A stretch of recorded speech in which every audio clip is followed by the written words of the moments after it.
Morning, everybody. Welcome. Are you ready for hearing some more about the posters? Yes. Did you enjoy looking at the posters? Very good. So the Forward Texas Poster Challenge is really an important part of our annual meeting. These challenges are really all about allowing some of our future members and our protégés to be able to demonstrate their capability to communicate about technical topics in a way that is very easy to understand, but also shows all of the benefit and value of their work. So the protégés are all invited by TAMEST members as their guest to our annual meeting, and the goal is to enable the protégés to learn more about science in Texas overall, and about how to continue advancing their careers and hopefully learn more about mentoring by both experiencing it and seeing the benefits and value of mentoring in the future.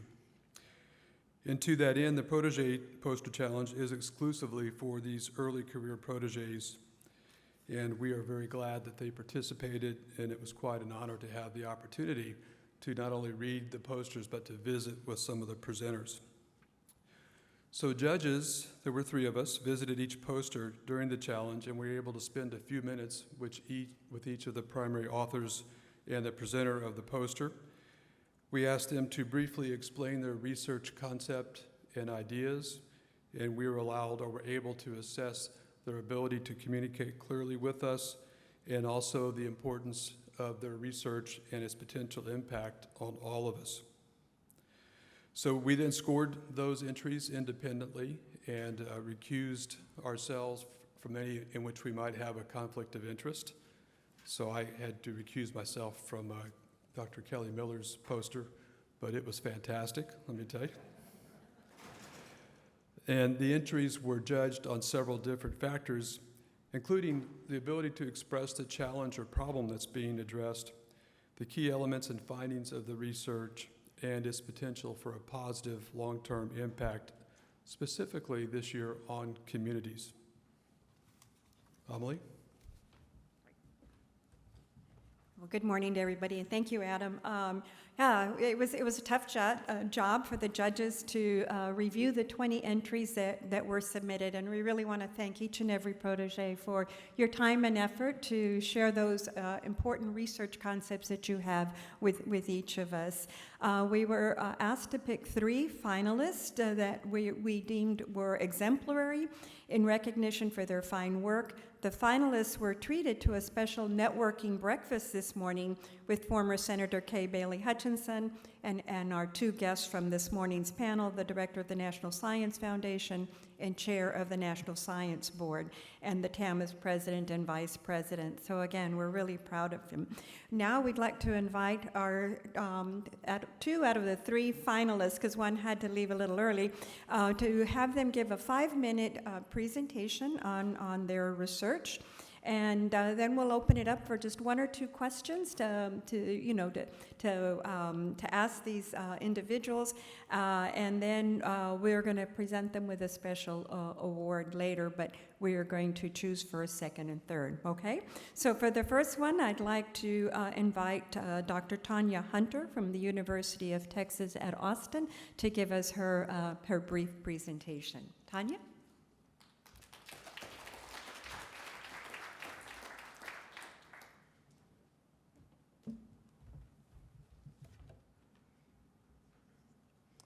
Hi, thank you so much for this opportunity to be here. This has been an amazing event so far, and I've met so many great people, and I'm going to start new collaborations with new people, so it's been really, really great, and thank you so much.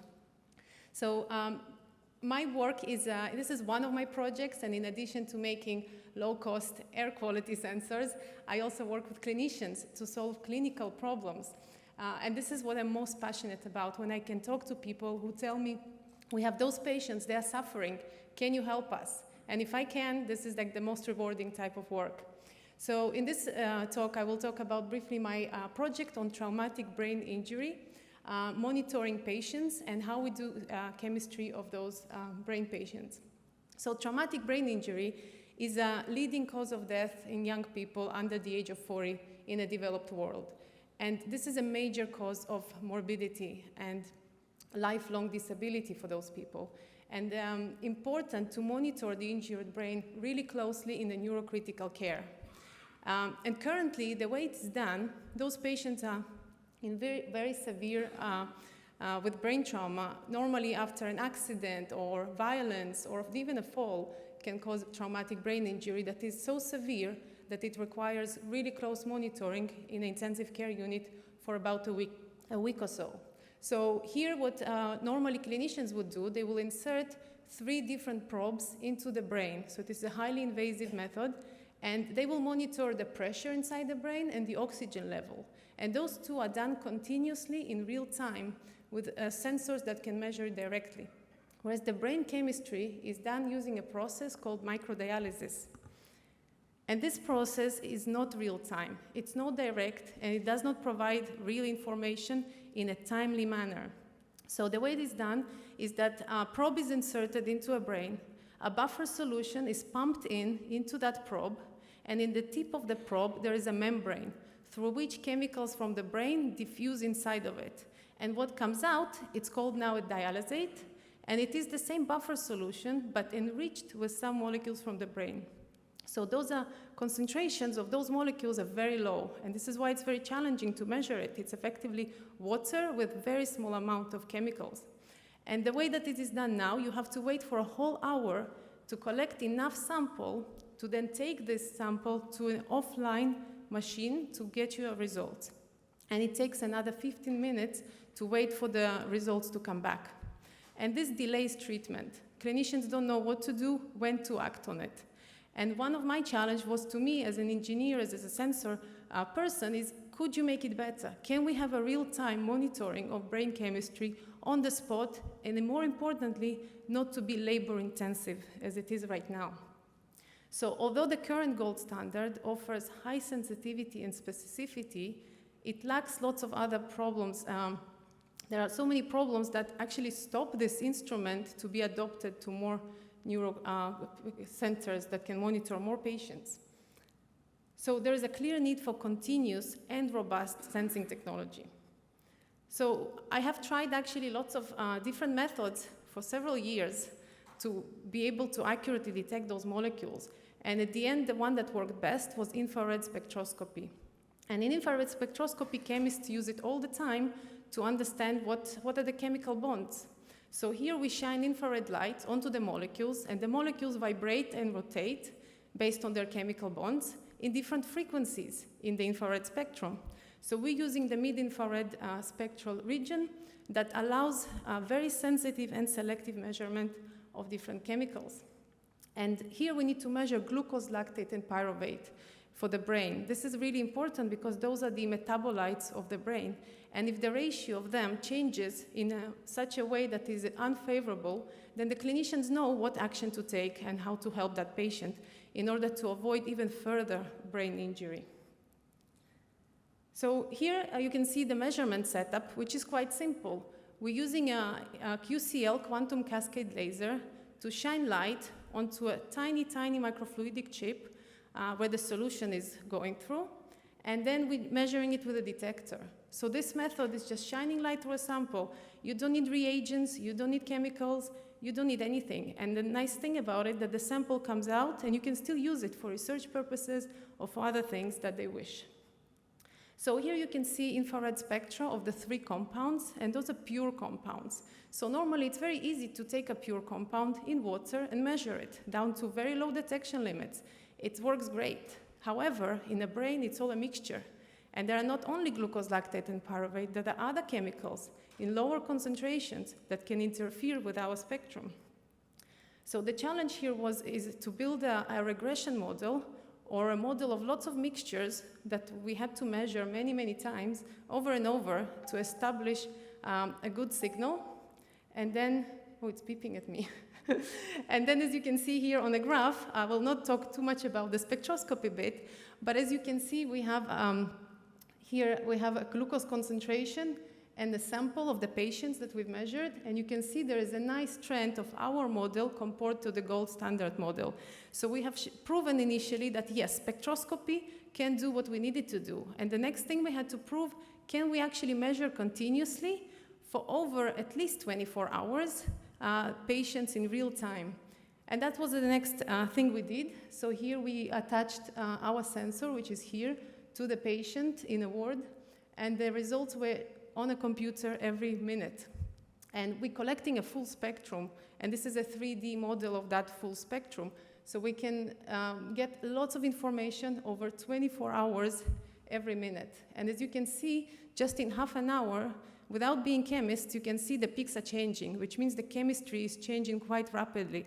And this was fascinating to see, to show this to the clinicians who were shocked and surprised, because so far they have never had the ability to see such a good time resolution.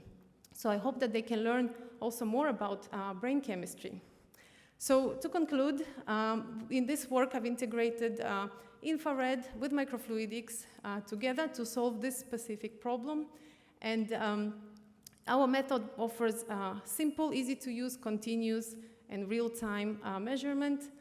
And the idea is that now that it's easier to measure brain chemistry, hopefully more centers and more hospitals can adopt this technology and help cure patients, and at least help them to avoid any more injury. So thank you so much. I would like to acknowledge all the people who made this possible. Working with clinicians is a challenge. We speak different language as an engineer, trying to communicate. But this is really great to see how now it's being tested on many more patients, and we're talking to a company that could take it actually to market and commercialize it, which is going to be really amazing. So thank you so much. Any questions? Thank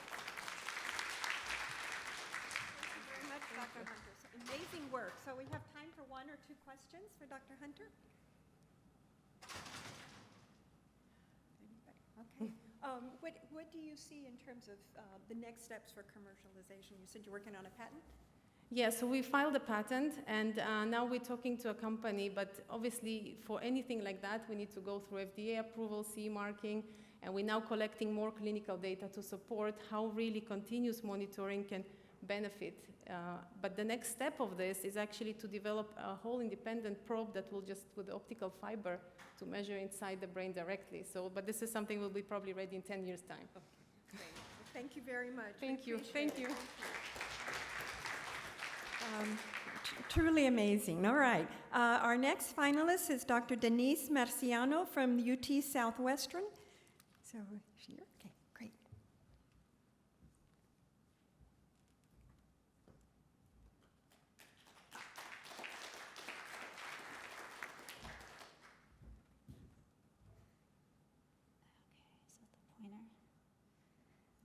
Okay, hi. I am a professor, associate professor at UT Southwestern. My lab works on cell biology and development of the kidney. And more recently, we've undertaken translational projects within the lab. One of the things we're doing is we're working as part of an NIH consortium called the Rebuilding a Kidney Consortium. And this is taken because there's a dire need for new kidney therapies. And the general main goal, or one of the main goals of this project, is to take cells from a patient's body, convert them to stem cells, have those differentiate to kidney progenitor cells, and then grow these tiny little organ-like structures in a dish. They're called organoids.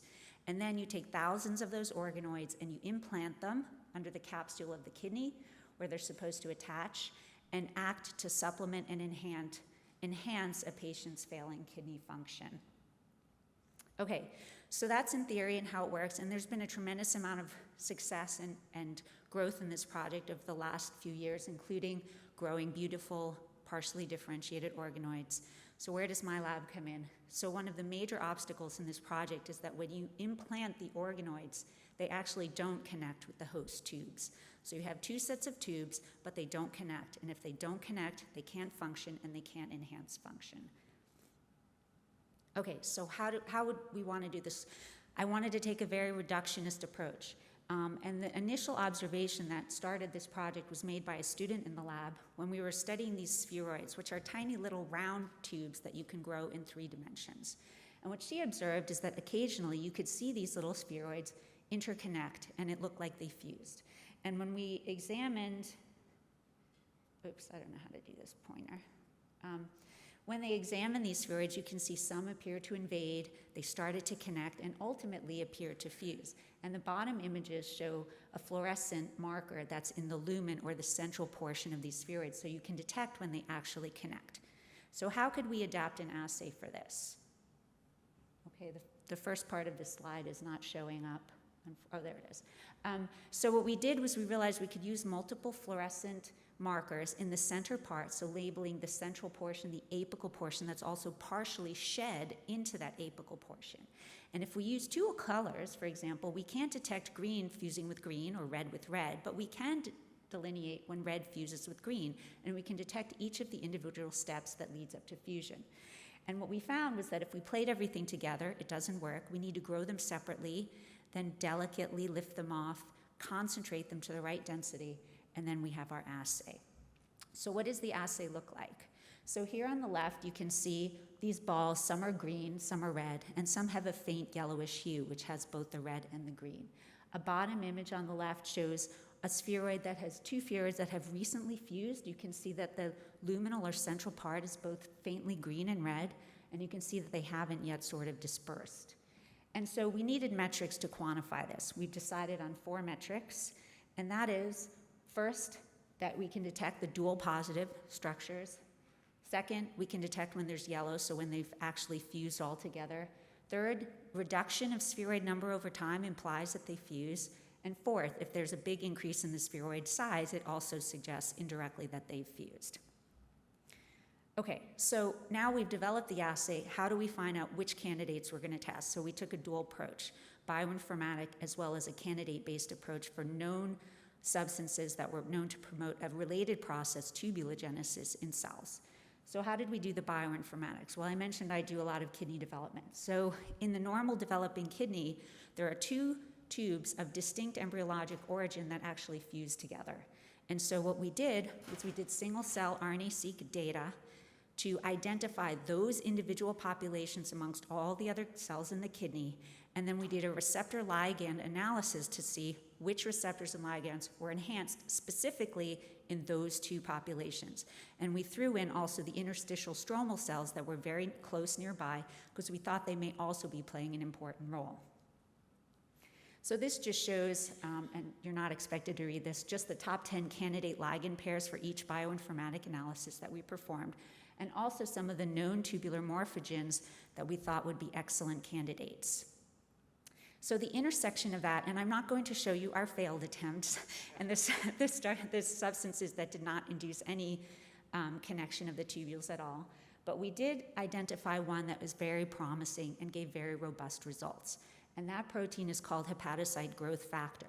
And if you can see on the top panel, you can see the control spheroids with red and green and some very infrequent fusions. But then if you look at the bottom, the middle panel, you can see after only 24 hours with 10 nanograms per ml of hepatocyte growth factor, we have dramatic tubulogenesis and interconnection of these structures. And the bottom panel is just the inset, so you could see a slightly larger blow up of what that looks like, of a very rich region of interconnection. Okay, so then we had to apply our metrics. So on the left, we show that the dual positive structures, when they fuse but before the lumens have interconnected, we see an increase with HGF. If you look at the yellow structures, we see an increase. And the third graph shows the x-axis is the percent of the baseline population, so how much it decreased over time, as well as the y-axis was the cross-sectional area. And you can see a dramatic left shift and upward shift when we treat with HGF. And this was very robust. We've done this now dozens of times. Okay, and so finally, just to give you a sense of where we're going, so we've started to tease out the mechanism. HGF is a very well-known protein, and it's known to interact with many signaling pathways, so we're trying to figure out how does it work. And so on the top, What we did was HDF is known to induce proliferation, and we hoped that that wasn't the only reason that we were getting enhanced interconnection. And it turns out when we inhibit with mitomycin C in the left two graphs, we actually inhibit, we don't have any effect on the interconnection. And similarly, STAT3 signaling is a known, HDF is known to activate STAT3 signaling. When we inhibit that, there appears to be no effect on our interconnection. So far we know that it's independent of these two important HDF functions. And so obviously we're now hoping to translate this into more in vivo findings, and we're testing some of our other candidates as well. And so just to conclude briefly, we've developed a new assay to try to get tubes that don't normally connect to connect, and we have a promising candidate called HGF. Thank you for your attention. Oh, and I should say thank you. I have an MSDP student in the lab, Isabel Lopez Garcia, who really has spearheaded this whole project, and she's wonderful. Great. Thank you. Thank you very much, Thank Dr. you. Marciano. Wait 1 second. Questions? Any questions? Yeah, one question here.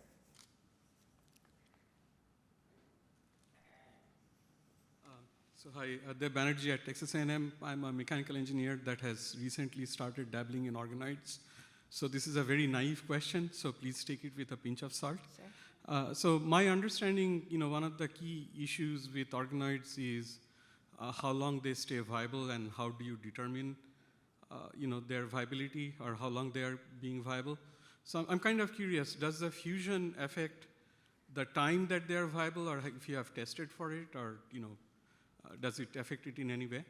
So since they don't fuse at all, and people have done very careful sectioning through implanted organoids, it's hard to answer that question. But the tubes themselves, the organoids, once implanted, are still alive after weeks of being implanted under the kidney capsule, even without fusion. So they can live for a very long time, whether they're thriving or behaving in a normal function. I can't honestly answer that at this point. But I will say that there is some vascularization. So presumably they are getting at least blood and oxygen and nutrients. And just one last question. Sure. Why is this important? What proportion of our communities are impacted with kidney disease? So there are roughly 27 million people in the United States that have chronic kidney disease, and more than 750,000 patients who have end-stage kidney disease.